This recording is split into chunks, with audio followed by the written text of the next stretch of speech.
after, you know. Good to see you guys back on your feet. It's nice to be alive and kicking and doing what we do in the bunker. And it's also great to have another person back in the bunker, which is Andrew Johnson. He's the author of 9/11, Finding the Truth. He's got a background in physics and software engineering. He's also got a great website called Check the Evidence, and that's what he does. He follows the evidence, and it leads us into some great places, asking some really back.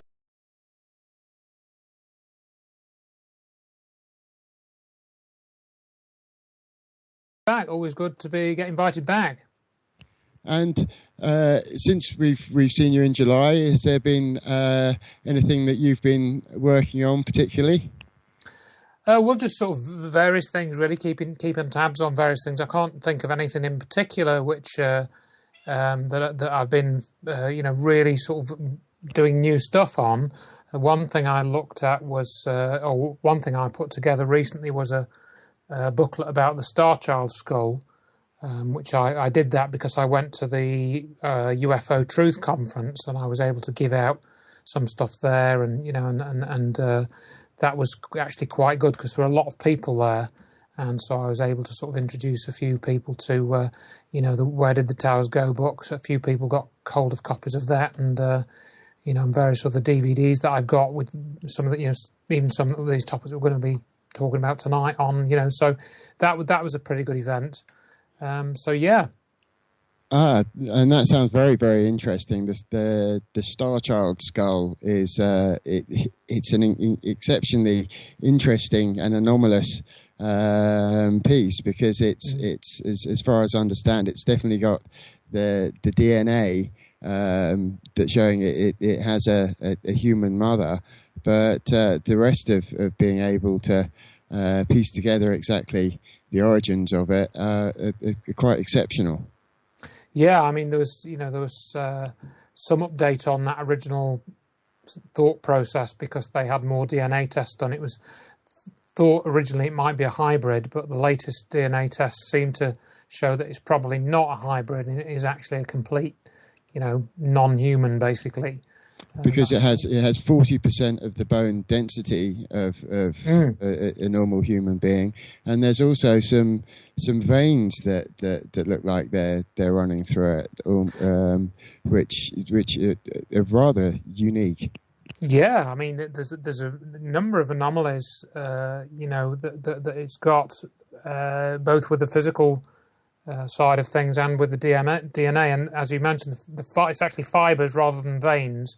The fibers run through the bone, and they were discovered in 2004 following some binocular microscope observations.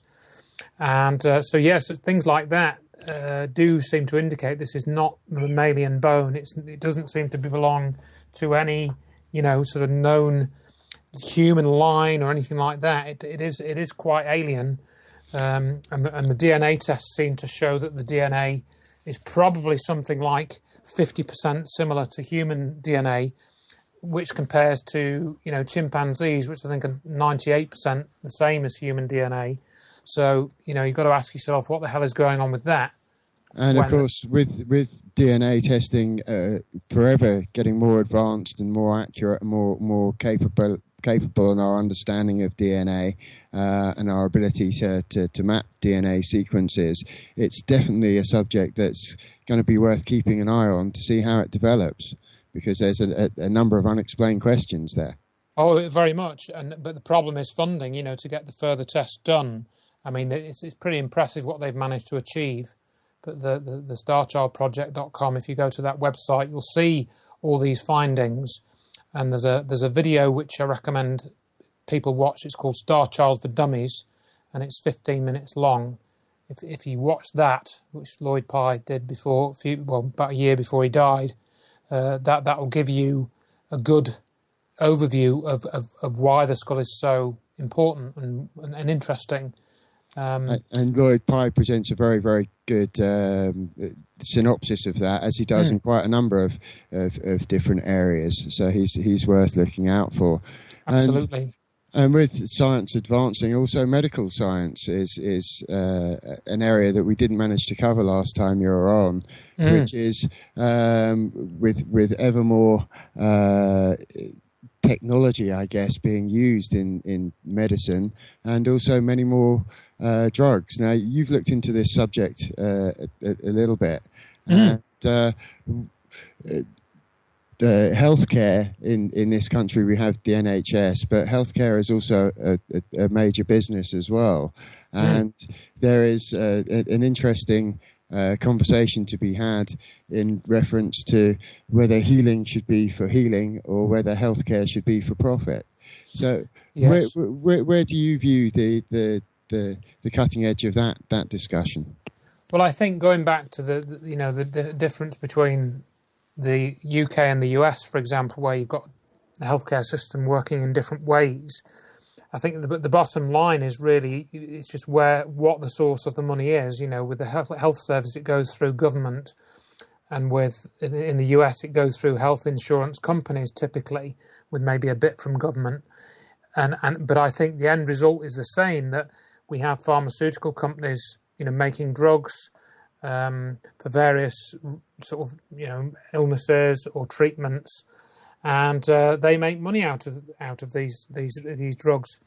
And it appears to be the case that they do put the profits and the balances of their accounts before the health benefits of these products.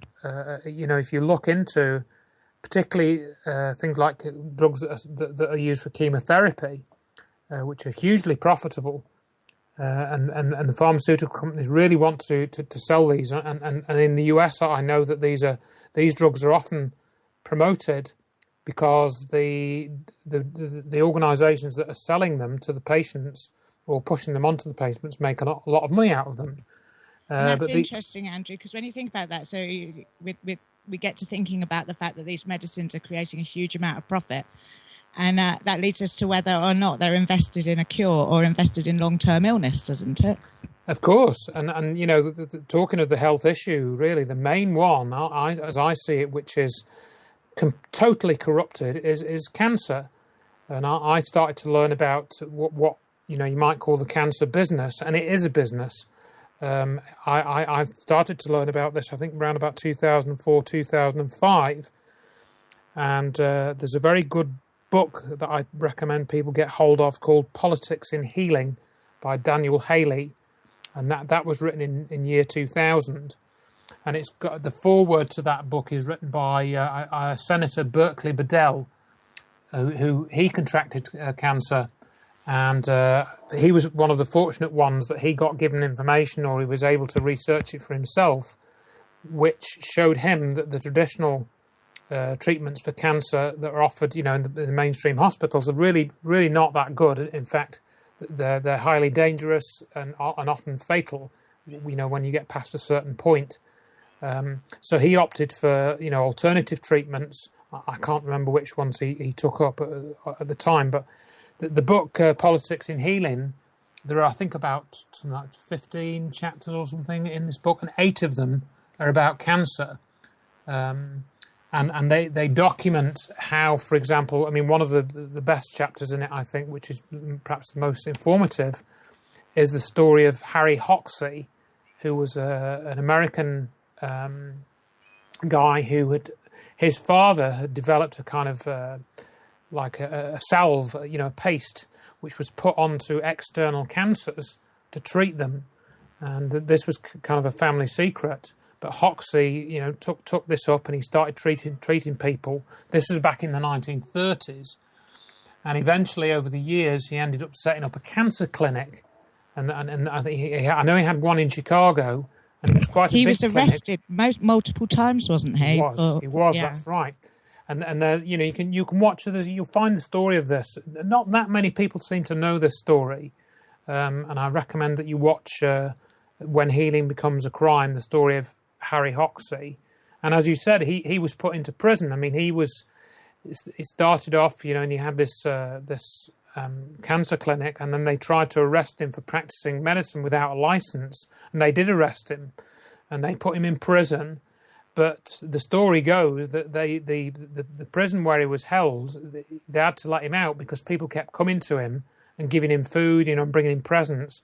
And all the patients he'd helped turned up, Exactly. didn't they, to give testimony for him? Yeah, and then there was one of the famous parts of the story is that there was a lawyer who had tried to prosecute Hoxsey for practicing without the appropriate license, and then this lawyer's son, he's got cancer, and then privately he went to Hoxsey and says, look, can you do anything?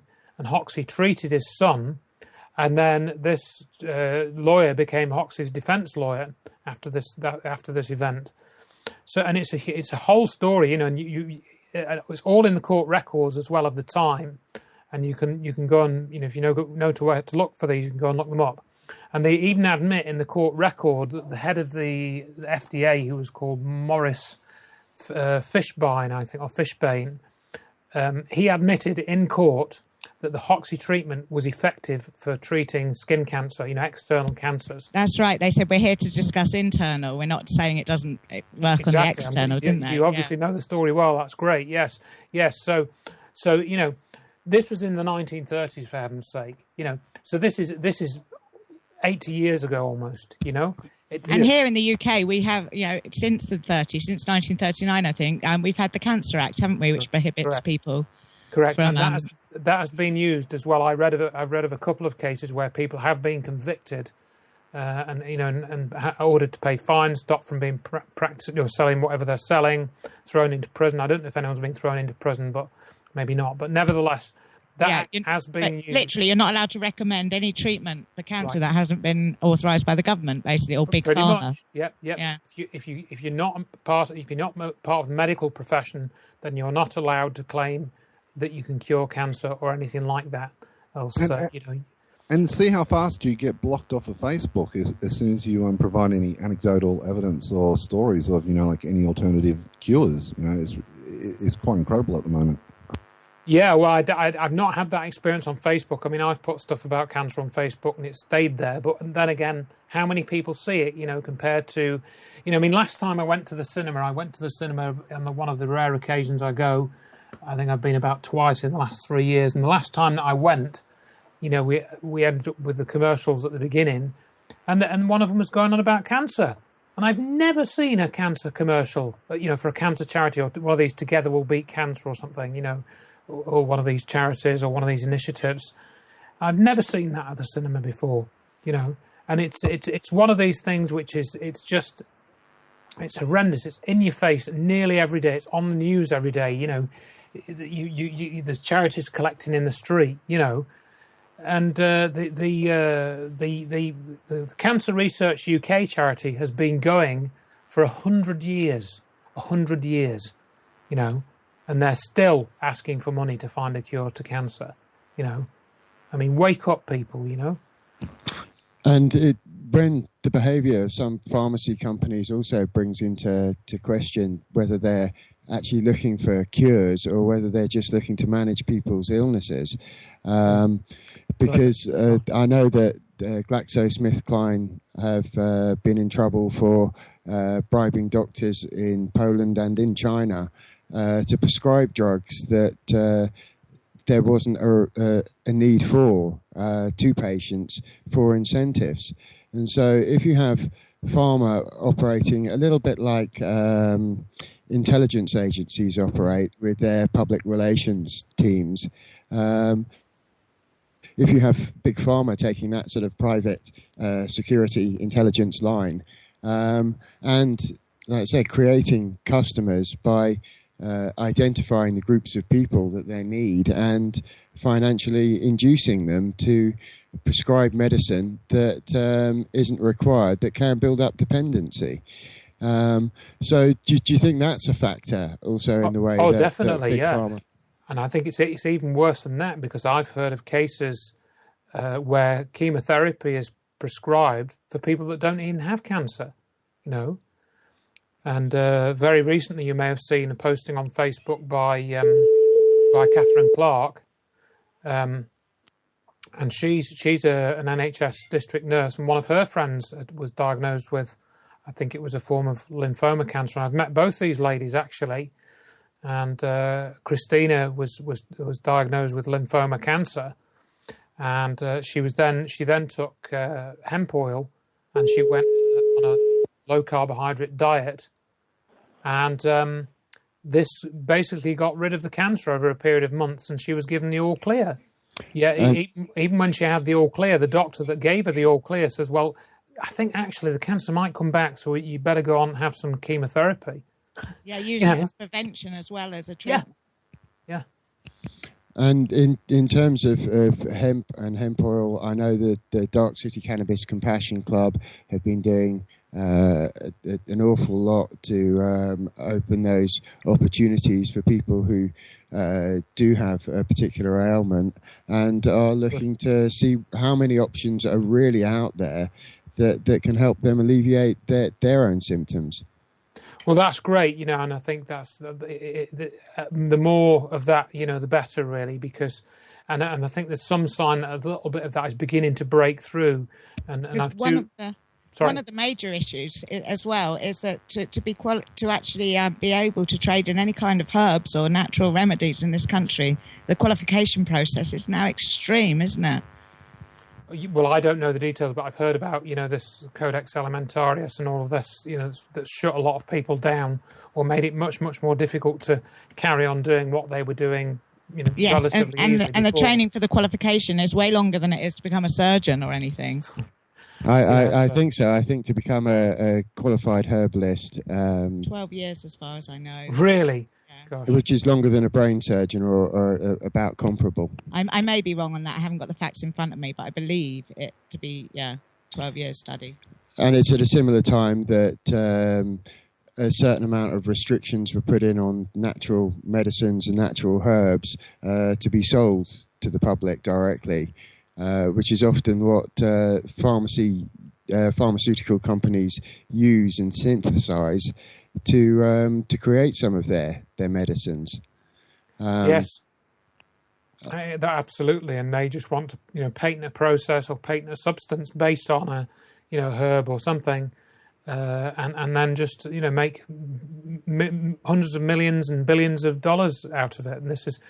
This is the way it works, and the doctors end up being complicit with it. Sometimes, in a crooked way, and sometimes because they just don't study the veil of information to understand what they're actually ending up doing, without realising it. Well, I think it's more people are realising that some of their doctors, if they don't specialise in that field, will actually just use NHS Google and Google your ailments. And, yes. I think with that's increased the information flow to most people when they find that the pills they're given don't seem to do the job. And yes. I know that in a number of jurisdictions around the world, and I know Jimmy was mentioning today about a change in the law in Australia. Yeah, in Victoria, only yesterday, the medicinal use of marijuana was legalised, not decriminalised, actually legalised. But it only covers certain cases, certain medical conditions, such as regular brain seizures, MS, and cancer.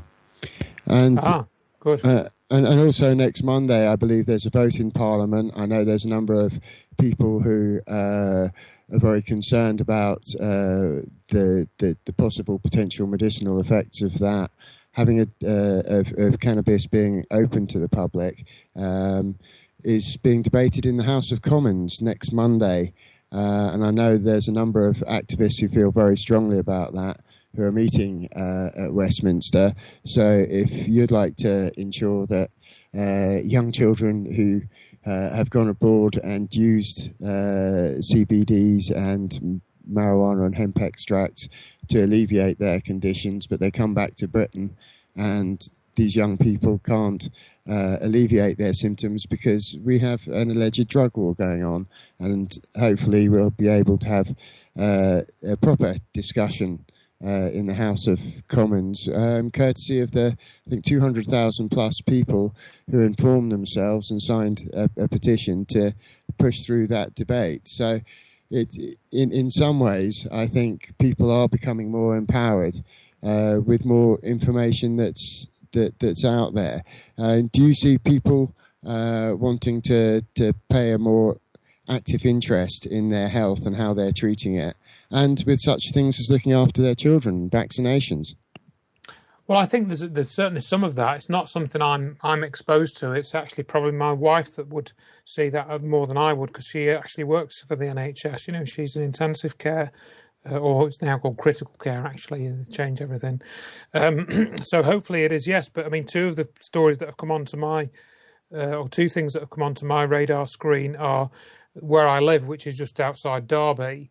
There was a story in the local paper, I think probably about 6 months ago, about a local woman who'd been diagnosed with cancer and found out, about the hemp oil, and she was taking it and it was making her feel better. She felt really awful for several years. And this got into the paper. She's saying, I don't care if this is illegal, this is working and I'm going to carry on taking it. And the fact that the local paper actually printed this, because of course, they're not obliged to print it. They can print anything they want.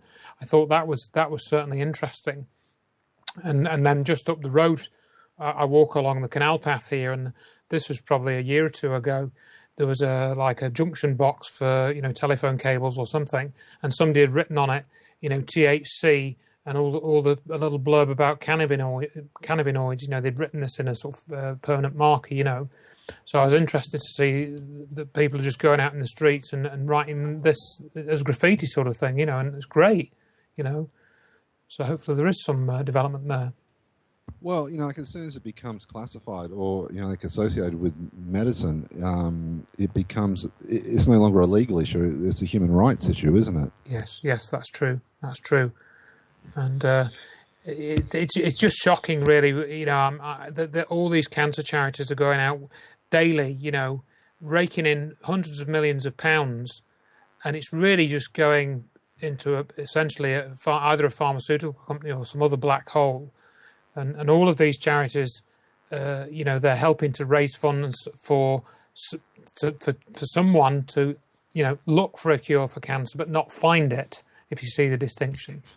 Yeah, so they can maintain people with that, yes. that condition. I mean, another great increase in the use of drugs has been in vaccination programs. Yes. And we were mentioning that with people getting informed, potentially more people are going to their doctors and saying, actually, you're going to stick a needle in my child. What's in this? Good, yeah. I mean, if they're actually not informed, enough yet, I don't think. Not enough. Yeah, I think that's probably not enough. I would agree with you, it's not enough. But if there are at least a few, that are asking the question, let's have a look at the wrapper then. Can you read it out to me, please? That was my experience with my own children, as I need to see a list of ingredients. This is going back quite a long time now, and I couldn't get one at the time. Really? Yeah, my kids are 21 and 15. And more recently, the battle I've had with the vaccinations was around the HPV vaccine. Okay. My daughter, she was the only person in her year at school not having it, and that was quite a battle in itself. The scaremongering and, you'll be sorry if you get cancer later in life type message from medical staff. Yeah, I mean, my daughter too, she didn't have it. She was, and I think it wasn't, the sort of hassle wasn't so bad at where the school she was, where she is. And, but I'd heard these of government-controlled vaccination programs are another thing they're making huge amounts of profit from, aren't they? And in more and more areas of the world, they're making them compulsory. Indeed, and they're also the pharmaceutical companies are protected from liability as well. And yes. I got that in writing. For it. Yeah, I mean, I got that in writing in 2009 because I became very concerned about the swine flu, scam in 2009. And I wrote to the Department of Health in the UK about that, and I actually got it in writing from them that the government was underwriting the vaccine deals, so they would pay for any litigation, that the pharmaceutical companies had got involved in. I mean, it was just ridiculous. Yeah, so if the pharmaceutical companies aren't willing to stand by their products, and effectively, the government will stand by them, and really, why should the government do that if they weren't acting in the interests of ensuring pharmaceutical products that that Big Pharma don't feel comfortable with. And, to that degree, I saw some minions being used as part of a vaccination program. I know that the Bill and Melinda Gates Foundation also puts quite a lot of money into public relations in other parts of the world to try and ensure those vaccination programs are pushed through. Do you think that when people ask about those things, that actually puts the pressure on the people who underwrite the health companies, and maybe also some of the legal measures when the injuries are shown, that actually can play a part in getting those vaccination programs removed? I think it can a little bit, yes. And I mean, I certainly think with the swine flu thing they tried to do in 2009, I don't think that was particularly successful. My wife was encouraged to have it where she works. She wouldn't have it, and I know a number of people that had refused to have it. And I spoke to quite a lot of people at the time that were clued in that there was a psychiatrist, a doctor of psychiatry, that contacted me around the same time, and he actually sent me some documents that he shouldn't really have sent me because they were internal documents, because he was very, very unhappy that he was being asked to get his patients vaccinated for swine flu when they had severe mental health problems, to the extent that they didn't know which day of the week it was, kind of thing, those sorts of mental health problems. And he was saying consent was required. Correct, yeah, and he was kind of asked, well, you can't just vaccinate them without consent, and he was absolutely abhorrent, that this would be going on. Yeah, it's really quite disturbing to hear of doctors being leveraged with that much pressure. I mean, I've heard of if doctors hit a certain amount of patients at their practice being prescribed a certain range of drugs, that they get entered for a free draw where they win £15,000 tax-free off their mortgage, a car worth about £15,000, or a cruise ticket worth about £15,000. And so they will win a prize worth about £15,000. So you can see what the incentive is there for the doctor to prescribe that many more people who may not be in need of those particular drugs. So how important do you think it is to have that bribing mechanism, and as we mentioned the minions earlier, that public relations mechanism to make something like swine flu or Ebola or vaccinations or even SSRIs be acceptable to the people that they're being prescribed to? Well, I mean, you need a big sort of advertising campaign, and now not only do you get that, you get the scaremongering as well. And if you hit people hard enough with that, you can get them to get them to think that you're doing them a favour by offering them these basically useless and dangerous health treatments. You're doing a favour to them. And do you think embedded newspaper stories that talk about one particular treatment or another, when you actually look into the research and any of the factual and evidential basis behind them, seem to be very, very funny science, to put it mildly, but yet they do seem to be printed in newspapers, not always putting out that they're advertising, as sometimes they appear in lifestyle sections or health sections. Do you think those sort of things play a part as well? Oh, undoubtedly, yes. I mean, I don't buy any newspapers or magazines anymore, so it's not the sort of story I would see. But undoubtedly, you're going to get infomercial type things in print, where you got a thing that looks like a journalist story, and at the bottom, in sort of 6-point text, it says advertisement or something, or this is sponsored by GlaxoSmithKline or something, and you can barely see it. Yeah, that kind of perception management tool, they seem to have a very wide array of. And there's one particular variety of drugs called SSRIs, which are selective serotonin reuptake inhibitors.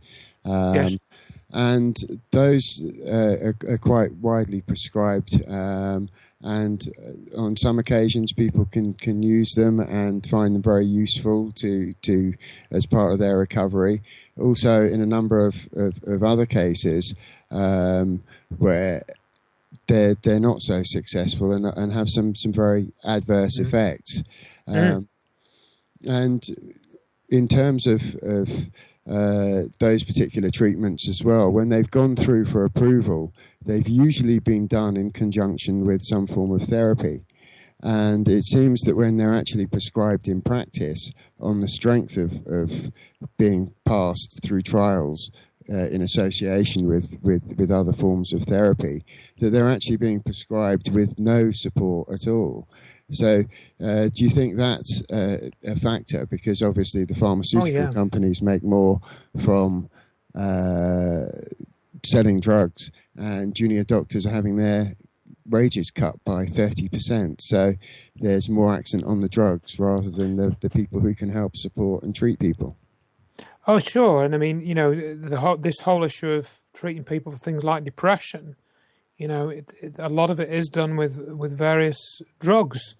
And I think some of these would be classed as SSRIs. It's not something I'm an expert on, but I believe that those classes of drugs can be used to treat certain mental health conditions and are used for that purpose. And some of these drugs can actually make the problem worse. Or, for example, any drug, not just SSRIs, you can become addicted to it, and it changes your body chemistry. And you may not be able to easily, get off the drug without some serious adjustment when you come off it. It does seem that they're very willing to prescribe them, even to quite young people. Yes. But very opposed to the withdrawal. When people come and say, "Oh, I want to come off this drug," they're like, "Oh, I don't know if you should do that." But a lot of insecurities into people. So it's like long-term medication. Yes, that's right. I think that's the key, isn't it? This idea of putting somebody on long-term medication where they maybe taking it 3, 4, 5, 10 years sort of thing. And to read some of the listed side effects on the paperwork of these things, including suicidal thoughts and, more depression and, disorientation, confusion, hallucination, written down actually as, common enough side effects to be listed on the packaging. That's quite scary for somebody with, say, a bipolar condition or, Yes, very much so. And I mean, there are so many other treatments, things like emo-free, emotional freedom techniques or technologies, which is apparently, according to what people have told me, is a very effective treatment. And all it involves is tapping, on various acupuncture points on the body. You don't need anything apparently to do it other than some training. There's no intrusive needles. There's no drugs. It's just like a set procedure that you go through. And sometimes I think it's just as simple as people need somebody to talk to, and that's becoming less and less available. Yes. There's so many talking therapies out there that it's worth people, checking out even if they find a few that don't work for them. There's other things out there, and like you said, the EMO and the it's EFT, sorry. EFT, EFT, and there's also lots of other physical exercise regimes with yoga and Tai Chi and things like that that also bring people's balance down and relax them when they're maybe hitting a peak in their mental illness. Absolutely, and just having a good diet and having a good level of vitamin nutrition, things like vitamin D. A lot of people say that if you take these high doses of vitamin D, which they've also tried to say are dangerous or they should be made illegal or whatever. Whatever it is, 10,000 units or whatever of vitamin D, apparently can have very strong benefits in a number of ways. And then you've got other things, like colloidal silver for treating infections, bicarbonate of soda, for simple things like that, and also borax for treatment of arthritis, which you can read up about that. there's loads of simple another one, diatomaceous earth, which I'd heard about, and I passed that on to somebody, and they used that successfully for treating some some bowel problems. And it's like you can get a like £50 sack for about 20 quid or something of this stuff, and some of it is so cheap, so simple, and highly effective, And that sounds like some really great information that you put forward there that opens up some options, because as we were saying, sometimes perception management comes into play, and the media likes to focus things down. And recently in America there was another school shooting, and one of the recurring aspects of those incidents is the drugs that the perpetrators are prescribed, and it seems that in a phenomenally high percentage, very, very nearly 100%, in the high 90s, some of these chemicals are at play, and with some of the side effects that Helen mentioned a little earlier, they can really have tragic consequences. Another thing, in this country, we don't have quite the proliferation of firearms, but there's also been quite a high prevalence of druggings in the cases where there's been spates of suicides, often amongst young people. And you also we touched on people having longer term illnesses, so it's almost, instead of addressing their medication or the medication that they're taking, it's my medication or it's my treatment. So it's almost like owning your disease.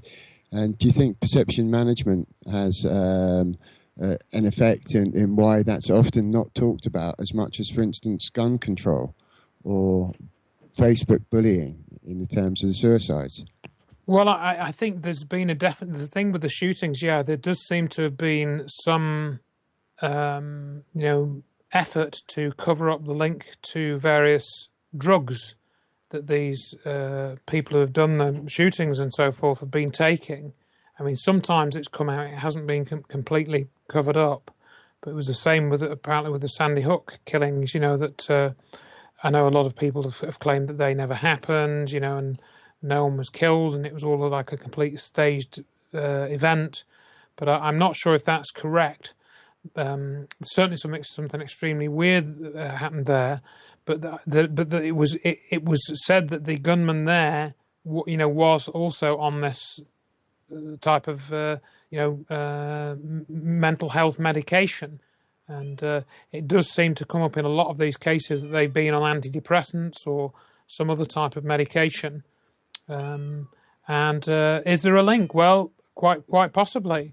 Are we talking about some form of mind control here with these sort of shootings? And I would say, well, I think that's highly likely. If you look at Richard Hall's film about the Derek Bird shooting in Great Britain, he's uncovered some evidence that appeared to involve Derek Bird undergoing some form of mind control based on how different his character was, during the shootings compared to those that knew him, and how they tried to put in the press that he'd been depressed, and nobody had come forward and said that he was suffering from depression. Yeah, that was really very interesting to see Richard D. Hall be so thorough in actually tracking down the witnesses and speaking to them and seeing through the perception management. Well, that's it, exactly, yeah. And of course, perception management is something that when it impacts on a more personal level, so that people can be confused and can be manipulated or can be encouraged to focus on one element of their life over another. That's when those type of exercises become mind control in some ways. Just like I was saying earlier about people owning their drugs or that ego identification with their current experience. Yes, quite possibly. That's all related. Because, we touched last time on black budget programs and the sheer amount of money which is being siphoned off into those programs. We've had Gordon Bowden on previously. We've had who speaks about boiler room companies very eloquently. Yes. And compiles a great amount of evidence. We've had Martin Summers, who's spoken extensively about Operation Gladio, which are officially deniable operations that seem to operate with impunity. And when you have intelligence agencies which are privatized, potentially working for pharmaceutical companies, we spoke last time about NASA's use of those kind of private intelligence companies and those type of black projects in terms of media management. Because if people are concerned about one issue, for instance, gun control, rather than the general effects of mass prescription of drugs on vulnerable people without checks and balances. Well, it's far easier, don't you think, like to market and to promote the story of the shooter, like the story of the guy who goes mad, the lone gunman, because like it makes a sensational TV. Whereas like you think of how many stories there are out there that never get heard, purely and simply because it's a lone suicide that may have been caused by these antidepressants. Absolutely, yeah. With that type of sort of perception management, I know that we spoke last time. I just mentioned NASA, and they've been very, very busy recently in terms of managing their public perception, or the public's perception of the space program, and also a new blockbuster film called The Martian, which they seem to be acting very much like a production company for. Now, I know that you pay great interest to this subject. Yes, I do, yeah. So how do you think NASA and also the EPA and the general space subject has been dealt with in relation to some of the sort of psychological operations that we were talking about? I think that the sort of theme is large sums of money. That's the sort of common factor when you've got large sums of money being manipulated for, whether it be for cancer treatments or drugs or ongoing research or whatever. You need to be able to justify those amounts of funds going into those companies or organizations.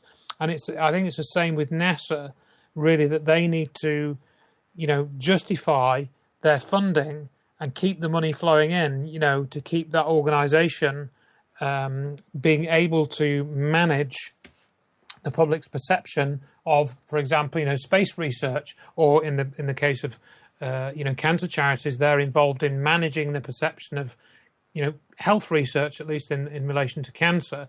So it is, though it's the money, the amounts of money, and they need to massage or control the public's perception of what that money is going towards. That's the common factor.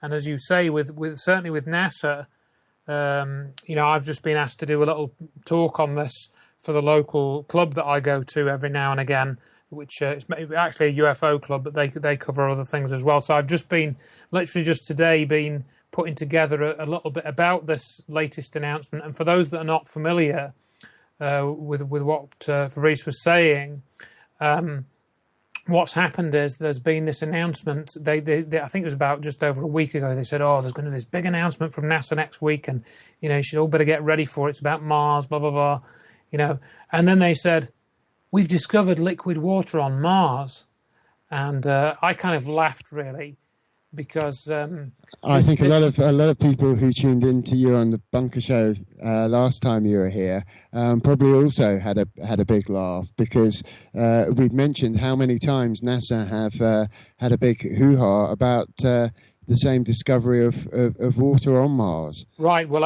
I think I may have focused on the discovery of life last time, which is actually pretty much they've done it the same way. They've announced the discovery of possible life several times, but specifically with water, I'll give you the timeline, because I've now sort of put this together now. We had this announcement, I think it was last week, 29th of September, so it's just over a week ago. Mars satellite hints at liquid water. That was on the BBC News website. And then in the Discovery Channel, the National Geographic website, it says, a new find of liquid water fuels hopes that life may yet exist on the red planet. So that was, again, I think, 29th of September, so that's last week. And yet I have a web page from NASA's own website where it says, this colour image shows a thin layer of water ice frost on the Martian surface at Utopia Planitia, and that was in 1979. I haven't got the exact date for that, but it was 1979. And then the next one that comes after that was, I've got a picture from, somebody kindly sent me, astronomy picture of the day from June 26, year 2000. We've got inside a small crater lies a large Newton crater. Numerous narrow channels run from top down to the crater floor. And they say in this, it's a Mars Global Surveyor picture, similar channels on Earth are formed by flowing water. So they were alluding to it then in the year 2000. And then we have another announcement in 2004 of mud and liquid water found on Mars. 2005, Mars Express, 28th of July. That has an image of water ice. 2006, liquid water on Mars, December the 6th, where we've got two pictures showing the same crater. They announced liquid water then. And then 2011, 4th of August, closer to the determination that the red planet could harbour life in some form. Dark finger-like features appear to extend down from Martian slopes during late spring through summer, fading winter. And again, they were saying this was evidence of liquid water. So what exactly is going on? Well, what you're getting is going on is that you're getting old news re-announced as new news. The discovery of water on Mars, if these rovers really are on Mars, that's a whole other question, but it's 36 years old. It's not new. And And coincidentally, in the same week as the big, huge Hollywood release of Ridley Scott's, The Martian, featuring Matt Damon. Correct, indeed. And I've got the story about that on Breitbart, which says that Ridley Scott, who's the producer of that film, a very interesting individual. If you read my friend Carl James's book, which is called Science Fiction and the Hidden Global Agenda, he actually said, Ridley Scott said that he knew that news was going to be announced. He knew it, I think, back in August. So why was he given it first, It goes to show there's a lot of perception management going on by NASA in that respect. I know they've recently released over 10,000 pictures of the moon, which we spoke about in the last show about the agencies and their links to intelligence services and those perception management departments in them who have control of releasing those pictures. And hot off the press from NASA through the independent newspaper from 6:25 today, NASA are set to reveal an amazing discovery on Thursday, according to one of the space agency's senior scientists. Dr. Alan Stern, a principal investigator on New Horizons' Pluto mission, is not going to say what the announcement is, but it's another flurry. So I think they're going to be talking about some of the new images on the surface of Pluto, which seems to show that it has some form of active atmospherics or active geology, which is going to be present there. So it does seem that there's some of that perception management going on in the kind of way NASA are releasing old news and new news and tailing the whole thing in. I've been looking at their webpage recently and their YouTube releases, and a lot of them are all about the Martian film. Yeah, and there was actually a Comic-Con You can find this on YouTube. Somebody sent me this. The Comic-Con, which is one of these science fiction conventions that happens, every year. There was a NASA consultant on the panel talking about the Martian film. So you're getting this blurring between the boundaries of what is, alleged reality and fiction. What is not, which is presented as fiction. So you've got to be very careful here with how you look at these things, and look at the connections, and look at the cross-fertilization between these organizations, big budget films in Hollywood and big budget government organizations such as NASA, what they're actually covering up. Because when you look at the other stuff that we like Star Child's Call, for example, that we mentioned, why aren't NASA investigating that? Why aren't they funding that? Investigation into that? Well, it's because they have another agenda, and their agenda is not to do with, actually furthering the boundaries of human understanding. It's actually, controlling those boundaries. It's not about, furthering them. It's about controlling them and keeping them within certain, finely sort of set parameters. Has been my understanding. And in when you see that level of extreme psyops, and we mentioned earlier the amount of money which is held in those kind of offshore intelligence agency black budget programs, it brings into question some of the historical views. And you mentioned 36 years old. I mean, in the 80s, people were also talking about people in Westminster behaving very inappropriately and dangerously towards children. And so as those questions still stand and more the public are asking them, hopefully that will enable people to have the options to ask those questions of NASA. What is that golf ball on Mars, for example? Hopefully that will, when we get these other questions coming up, I think, that again is the key. If you've got to start asking the questions, you've got to encourage people to look at what's in front of them and not just accept it, and why is this like this? Why am I being, why am I getting all these cancer things coming in my face, every single day? Why am I hearing about this so much, And for example, we had Ben Emlyn-Jones on the show recently, and we spoke about Rendlesham Forest. Now, either there was something that came down very close to an airbase, which wasn't invited, which is of national security implications because the base had nuclear missiles, or you have a gentleman who's in charge of that airbase who is quite clearly hallucinating, which is also a national security issue. And that's some of the great questions. And if people want to check out more, go to checktheevidence.co.uk, and also your Check the Evidence YouTube channel is a fantastic resource. Thank you. You've also got two quotes from two presidents, Dwight Eisenhower and John Kennedy there. I wondered who you thought was the last English Prime Minister who had any fibre to stand up against the military-industrial complex in this country. Oh, crikey. I don't think I can think of one before. Well, I don't really know. I mean, I don't think I can think of one that's, but certainly in my lifetime, that's really had any gumption to stand up to these organisations. They've all been, I think, somehow under the influence. I mean, Churchill, for example, wasn't what he appeared to be. He was, I think, very much a tool of the establishment.